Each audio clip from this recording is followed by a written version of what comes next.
Peekaboo! Gotta hate the French! Whenever I'm beginning to enjoy the lobby, the French always appear to ruin it. France has had it good for too long. And so, join me as I intend to make a certain Frenchman's life into a nightmare. You know how enemies turn around if you uncloak right behind them? This is because of the most important thing in the entire game. You would not believe the amount of free stabs I get because people either have no sound or no headphones on. And if you don't wear headphones, then the biggest thing on your list to stopping spies should be that. Headphones are pretty important because Spy makes a lot of audio cues. When he cloaks and decloaks, the noise tends to be pretty quiet, so it's important to listen out for it. Unless he's using the Dead Ringer, in which case you'll probably hear it. Spy's revolver also makes a very distinct sound when fired. But how should you know when to be aware of spies? It's important to keep your eyes on the kill feed, as that'll alert you to any recent spy kills. It's doubly good if you can remember the people you've seen, as you can process of elimination where the spy got that stab off. A little nerd emoji, but pretty effective. But it's important to respect Spy as a class, because Spy is a registered firearm owner. Spy's gun is actually pretty powerful, and he can use it to shut down his class counter, Pyro. So in order to beat a Spy, you must first respect the class.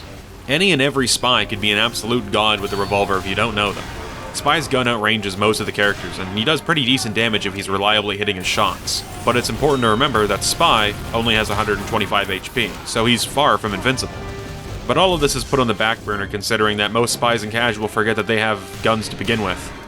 This works pretty well to our advantage, as a lot of Spies are simply looking to add to their 6 stab montages. The best Spy checkers in the game are easily Scout, Pyro, and Spy himself. I'll explain how Spy is good later, but it's important to remember that every class can kill Spy quite easily. This includes Sniper, Medic, and Spy himself. Soldier and Demo's Splash can kill Spies pretty easily, and even Sniper's Girardi can be pretty scary, but Pyro and Scout really shut down Spy's class role. If the Pyro can notice the Spy, he can make it nearly impossible for the Spy to play the game. As for Scout, a good Scout can use good map positioning and his high speed and burst damage to stop a Spy dead in his tracks. But this is something you most likely already know, so what's something that's a bit rarer? Well, this is also a little easy, but puffing everything as Pyro is pretty good. Quite seriously, this will just shut down 50% of the Spies in your games. Pyro is almost built to shut down Spies' invisibility, and I rarely ever see Pyros just puffing everywhere. Even though they often have the ammo packs to spare. God forbid you have a dispenser or a payload cart, then there really is no excuse not to just spam the flamethrower constantly.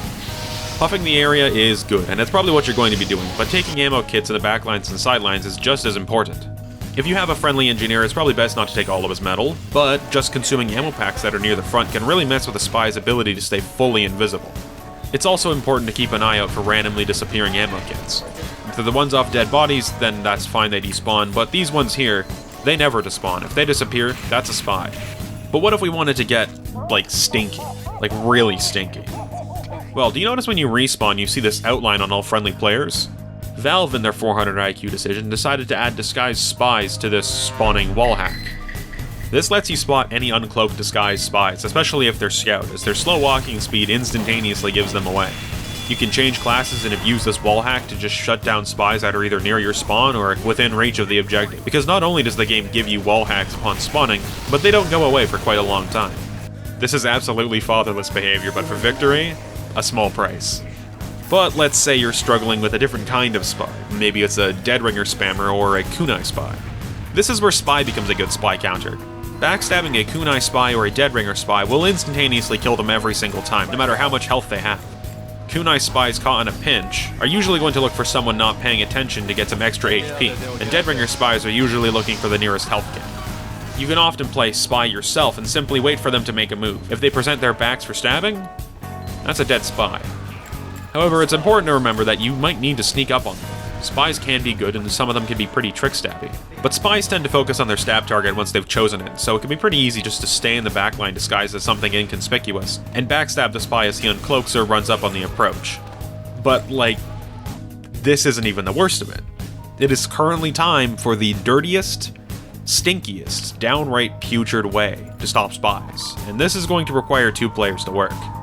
Using this bind, you can extend your death camera, respawn timer, as well as freeze any scenes.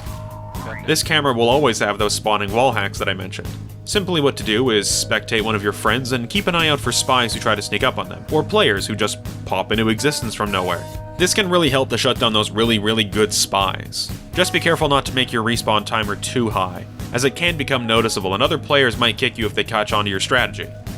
Oh yeah, and simply playing pyro also works, I guess.